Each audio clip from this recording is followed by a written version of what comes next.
আপনি কি বিশাল স্প্রেডশিটস শিফটিং করে ক্লান্ত হয়ে পড়েছেন? গুরুত্বপূর্ণ তথ্যের জন্য অনুসন্ধান করে ক্লান্ত? আপনি একজন স্প্রেডশিট রুকি বা বিগিনার্স যেই হন না কেন, এই টিউটোরিয়ালটিতে প্রত্যেকের জন্য কিছু না কিছু আছে। আপনি যদি এই টিউটোরিয়ালটিকে সহায়ক মনে করেন, আমি বিশ্বাস করি আপনি তা করবেন। তবে লাইক শেয়ার বাটনটি ক্লিক করুন এবং নতুন নতুন ভিডিও পেতে সাবস্ক্রাইব বাটনটি ক্লিক করুন। আপনারা এখানে দেখতে পাচ্ছেন একটি ডাটা শিট।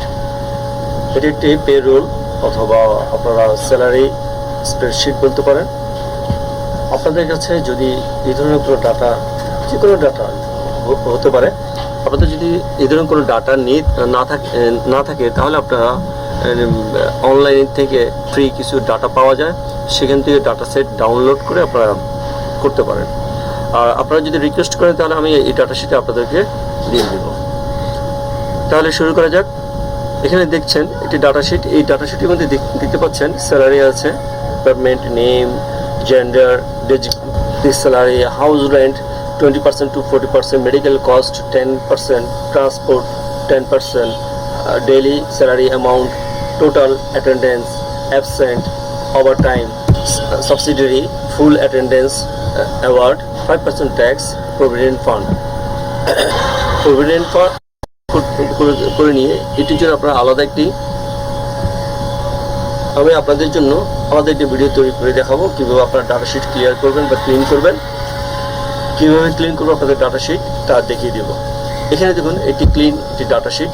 এই ডাটা শিট থেকে আমরা পিভট টেবিল তৈরি করব। পিভট টেবিলের দেখুন, আপনারা যখন পিভট টেবিল তৈরি করার জন্য ডাটা শিট কালেক্ট করবেন, তখন আপনাদের সেই ডাটা শিটটাকে, এই পুরো ডাটা, মনে করেন এই পুরো ডাটা শিটটিকে আপনাকে কী করে নিতে হবে, একটা টেবিল তৈরি করে তার মধ্যে আপনারা ডাটা শিটটা নিয়ে নিতে হবে। সেই জন্য আমি প্রথমেই আপনারা দেখেন এই ডাটা শিটের যে কোনো জায়গায় আপনারা একটা ক্লিক করে, যে কোনো সেলে একটা ক্লিক করে বা কন্ট্রোল এ দিয়ে সিলেক্ট করবেন। সিলেক্ট করার পর কন্ট্রোল টি কি দিবেন, কন্ট্রোল টি দিলে একটি ডায়লগ বক্স বা পপ আপ বক্স আসবে। সেই পপ আপ বক্সে আপনারা জাস্ট ওকে করে দিবেন, দেখবেন যে আপনাদের টেবিল তৈরি হয়ে গেছে। কন্ট্রোল টি দিলে একটি ডায়লগ বক্স বা পপ আপ বক্স আসবে। সেই পপ আপ বক্সে আপনারা জাস্ট ওকে করে দিবেন, দেখবেন যে আপনাদের টেবিল তৈরি হয়ে গেছে। এখন আমরা কিছু না করে নিউ ওয়ার্কশিটে রেখে দিয়ে আমরা ওকেতে ক্লিক করলাম। দেখুন এখানে পিভট টেবিল চলে এসছে। হাতের ডান পাশে একটি লিস্ট আছে, পিভট টেবিল ফিল্ডস। তারপর দেখুন ডান সাইডে দেখুন একটি ছক এসে গেছে। এখানে আপনার এই যে আমরা একটু চেঞ্জ করে দিই, তাহলে আমাদের জন্য একটু সহজ হবে কাজ করতে। এই চেঞ্জ করে দিলাম।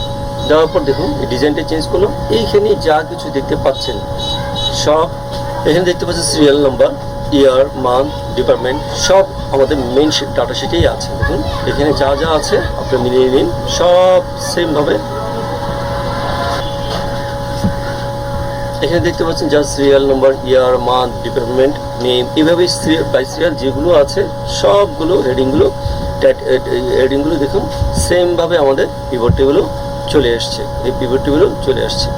এখন আমরা যেহেতু বেসিকটা জানার জন্য, যারা বিগিনার তাদের জন্য আমরা এই পিভট তৈরি করছি, সেহেতু এই পিভট টেবিলে করার জন্য যা কিছু লাগে আমি আপনাকে তাই বলবো।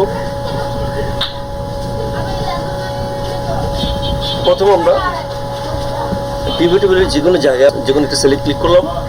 পিভট টেবিলের যে কোনো সেলে আমি ক্লিক করার পর দেখুন আবার পিভট টেবিল ফিল্ডগুলো চলে এসছে। এখানে সবগুলো আছে। এখন আমি আপনাকে দেখাবো যে কীভাবে আপনি পিভট টেবিল তৈরি করবেন। প্রথমে দেখুন আমি তথ্যটা জানতে চাই, সেই তথ্যটা বা যে ইনফরমেশন আমি চাই সেই ইনফরমেশনের উপরে ডিপেন্ড করবে আপনার পিভট টেবিল। নেম আছে, ডেজিগনেশন আছে। তাহলে আমরা নেম ধরে, মনে করি কোনো স্টাফের স্যালারি শিটে কিসের জন্য, একজন স্টাফের তার স্যালারির ডিটেলস এখানে থাকবে।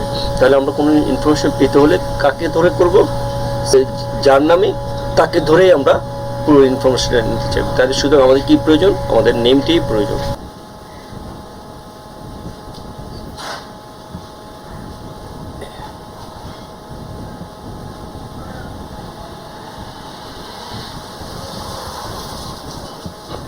তাই আমরা নেমকে প্রথমে চেপে ধরে, মাউস দিয়ে চেপে ধরে কোথায় নিয়ে গেলাম, ফিল্টারে দিয়ে দিলাম। দেওয়ার পরে এখন আমরা কি করব, আমরা এখন দিব যে ডেজিগনেশনটা কোথায় রাখবো, রোতে রাখবো। আমরা এখন আমরা নেট স্যালারিটাকে আমরা নিয়ে রাখবো কোথায়, ভ্যালুতে। এতে গেলে আমাদের পিভট তৈরি। এখন আমরা যদি আমাদের এই পিভটটাকে সুন্দরভাবে আরও ভালোভাবে আপডেট করতে চাই, প্রেজেন্টেশন করতে চাই, তাহলে আমরা কিছু স্লাইসার এখানে অ্যাপ্লাই করতে পারি। স্লাইসার করে আমরা দেখাতে পারি, দেখালে জিনিসটা আরও সুন্দর হয়ে প্রেজেন্টেশন হবে। তাই স্লাইসার তৈরি করার জন্য আমরা যাব পিভট টেবিল অ্যানালাইজ থেকে আমরা যাব ইনসার্ট স্লাইসার, এখানে যাব। এখান থেকে ডেজিগনেশন নিলাম, আমরা সিলেক্ট করলাম। এরপর করব আমরা ডেজিগনেশন করলাম ডিপার্টমেন্ট এবং লাস্ট নেট স্যালারি, যেগুলো কপি করে আমরা আরেকটি নতুন পেজ ক্রিয়েট করব। পেজটির নাম দিলাম প্রেজেন্টেশন।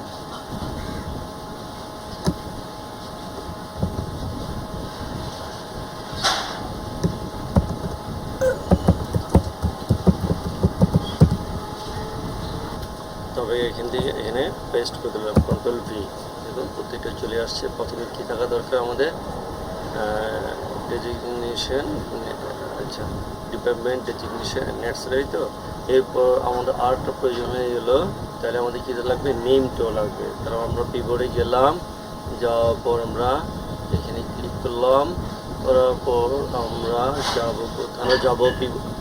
আমরা যাব পিভট টেবিল অ্যানালাইজ থেকে নেম সিলেক্ট করব। ওকে, দেন এটাকে কপি করে আবার চলে আসবো প্রেজেন্টেশন, সেখানে পেস্ট। এবার আমরা সাজাবো।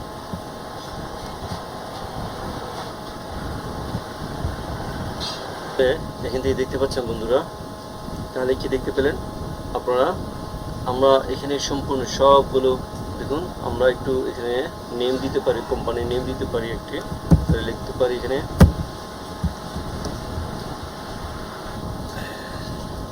কন্ট্রোল ভি দিয়ে এটাকে বোল্ড করে নিলাম, একটু সাইজটা বাড়িয়ে নিই। সাইজটা মনে করেন 24 দিলাম। এরপর লেখাটা একটু উপরে করে দিই।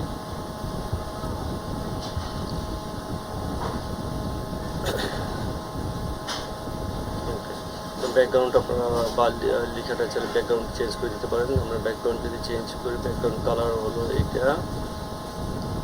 দেন আরও অনেক কাজ করা যায়। তবে মোটামুটি আমি একটু দেখালাম। তখন আপনার এখানে একটা ডেট হতে পারে।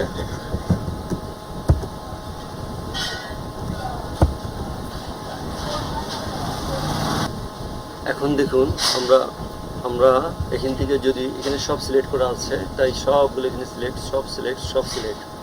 আমরা যদি শুধুমাত্র একটিকে, যেমন এমডি রাশেদ সাহেবকে সিলেক্ট করলাম, দেখুন এটাকে করার সাথে সাথে এখানে চেঞ্জ হয়ে শুধুমাত্র ডেজিগনেশনটা আসলো, শুধুমাত্র ডিপার্টমেন্ট আসলো, শুধুমাত্র তার স্যালারিটা আসলো। অর্থাৎ একজন ব্যক্তির ডেজিগনেশন, ডিপার্টমেন্ট এবং স্যালারি এটাই আসলো। মনে করেন যে আমি আরটা চেক করে দেখি। এটা করার পর বাবুল সাহেব, উনি হচ্ছে প্যাকার অপারেশন, তার স্যালারি 13,175। আবার যদি আমরা সব সিলেক্ট করতে চাই, তাহলে অল্টার এবং কন্ট্রোল দিয়ে সব সিলেক্ট করে দিতে হবে।